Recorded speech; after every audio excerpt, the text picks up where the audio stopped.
Hello YouTube, Robin Hood Bricks here, and my lighthouse isn't stripy, so let's fix that. When I introduced the motorised lighthouse to the city, this is the one I compared it with, the Haunted Lighthouse 75903 from the Scooby-Doo line back in 2015, because this is what was originally earmarked for that position. And although it is so much smaller, it never really was a fair fight with this great big, wonderful monstrosity over here. But what I did really like about my original contender was the fact that it had these lovely dark red and white painted stripes on the outside, because whenever I think of a lighthouse, I really do think of that very characteristic colouring. And added to the fact that it's missing here, it'd be a real benefit because it'd help it show up against the white wall. So a lot of people actually suggested what is probably coming straight to your mind right now, which is, well, why not do it to here? Because after all, it should really just be a straight part swap for all of these sort of curved slopes and so on. Very common pieces. I could do it in red or in dark red. So yeah, that very simple idea is something that I'm going to try and do today. So here is your bedoing. Fantastic. Right, let's pick up this thing and take it down to the build desk. Good. So on the build desk and ready to roll. But before I do change any of these pieces, I just thought I'd briefly run you through my design process. Because if you Google striped lighthouse, then basically you get all sorts of different pictures. And I hadn't realised the vast variety that were available. You get ones with black and white bands, dark blue and white bands, different widths, even diagonal kind of strikes to make it like a spiral, like a helter-skelter, which is a bit odd, I must say. And it kind of confused me because I thought the stripes were a certain designated width. So when it was daytime and you could see them, you could roughly work out how far away you were from the lighthouse by seeing how wide the strip was. But I've clearly invented that because that's not what they're for.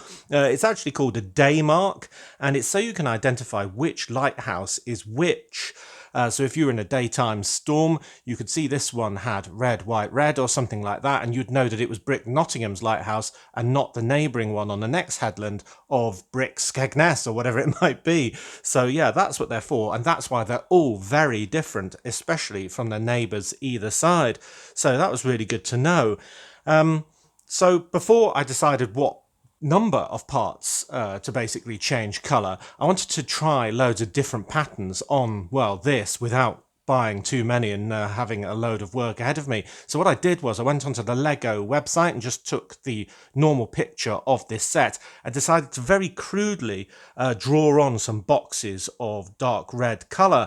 And the first example I did, you can see here, where I've got 8 or 9 studs for each band, going white, red, white from the top. And I thought that just looked a bit too white, quite frankly. It just didn't have enough of a change to it. The next one, I went for the exact opposite of that, just flipped those two colours around and had dark red, white, dark red. And I think that looks really good. There's a good contrast of colour, not too many busy smaller bands, because the third one, I did try the smaller bands of just 6 or 7 studs in height each, where it goes red, white, red, white, red. So yeah, I decided to go for that one, changing, well, a section that would be about here to dark red, white then, and then just off screen from where we are now, another big band of dark red. But another thing I tried, because we really could go for a very bright red, is to do the exact same patterns in normal red. And I've got to say, though these are very bright and probably quite useful to be spotted by sailors from a long way off, I thought it was a bit too garish.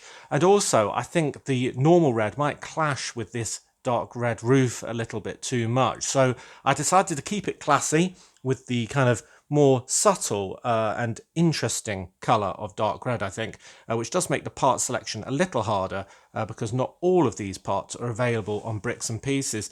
And the main difficult to find piece was these ones. It's a part that's called the very interesting 2x2 curved slope with 2 studs and curved sides. That's part 47457. And to get those in dark red, well, you can't get them from bricks and pieces, like I say. I had to do a separate order just for those.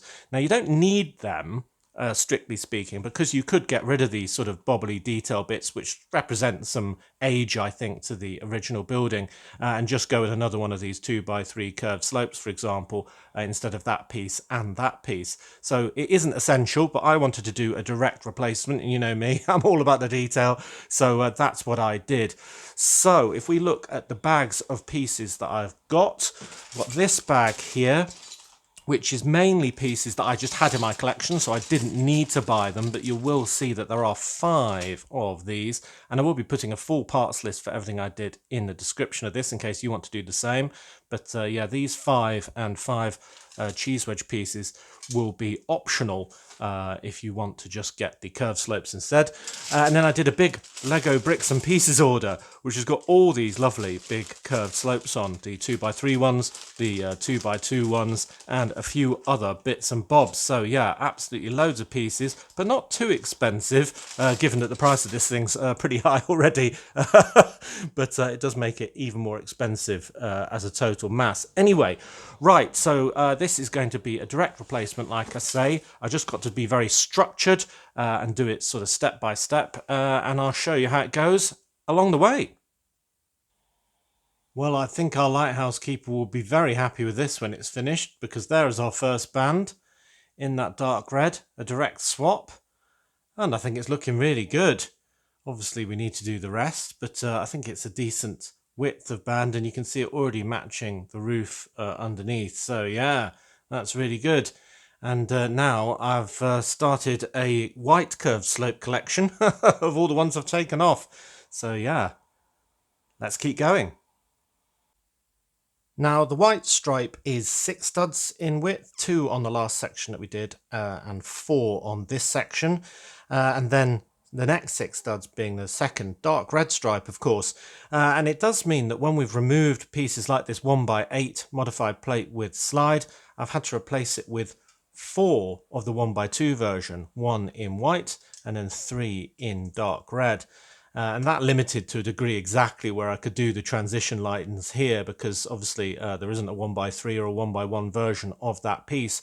But with that change going on part the way through it, I think it'll add to it a great deal. And the structure's still there from these 1x10 plates on the back, so I think we're all right. I just hope with the rest of it I've ordered enough pieces because, you know, had to count this from just staring at the model with a checklist, and yeah, I'm hoping I haven't made a mistake.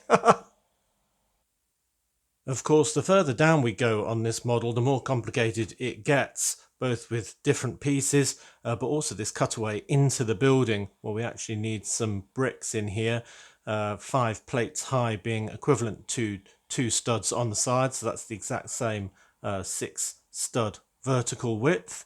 And here's the next section that's a bit complicated as well, with cutaways and so on to work around the workings, and even some stones at the bottom.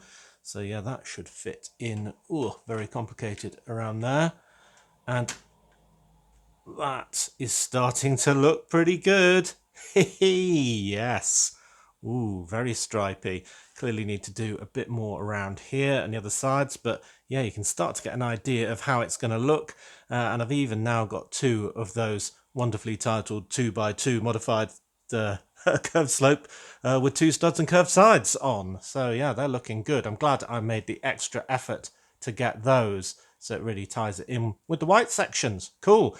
Right, I've got this even bigger section to do next for the back. Huh.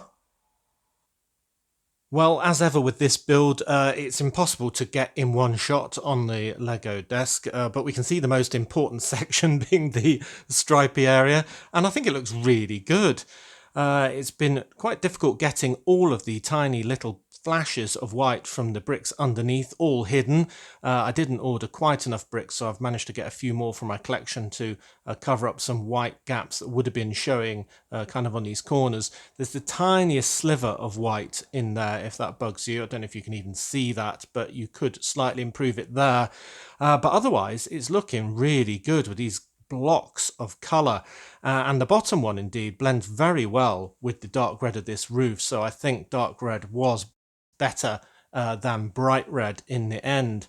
Yeah, otherwise we've kept all of the texture with those difficult to find bricks, and everything else. There's a tiny flash of white in there, for example, but we won't see that in the Lego room because that's the very back corner. But yeah, looking really good. And I've managed to get it going right into all these cracks near the buildings, just like the original, but with the varied colour of brick. So it is absolutely seamless. So yeah, I really like that. But the proof of the pudding is going to be, as I say, getting it into the Lego room. So let's do that next. Well, how about that?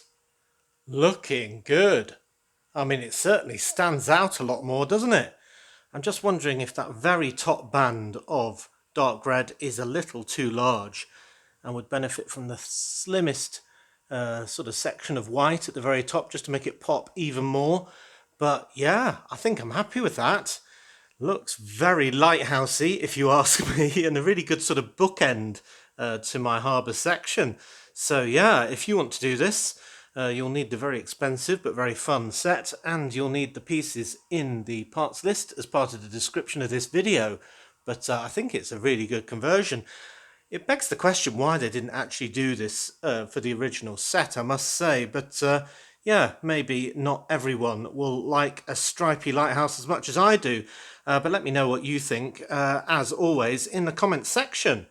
Yeah, looking good. Maybe I'm imagining it, but I think he looks a little more proud than he was before of his wonderful lighthouse. Oh yes, that looks really good at all sides. So as always, thank you very much for watching. It is appreciated. Do remember to like, comment and subscribe for more awesome Lego videos. And if you value this channel, there are many ways in which you can support it. Do check out the links in the description below. And next time on Robin Hood Bricks, we'll be doing a brick haul because it'll be Wednesday. And then I'll probably be doing a build for the deep sea cabinet for those who are fans of that next. So until all of that, see you. Yeah, stripy. Lovely.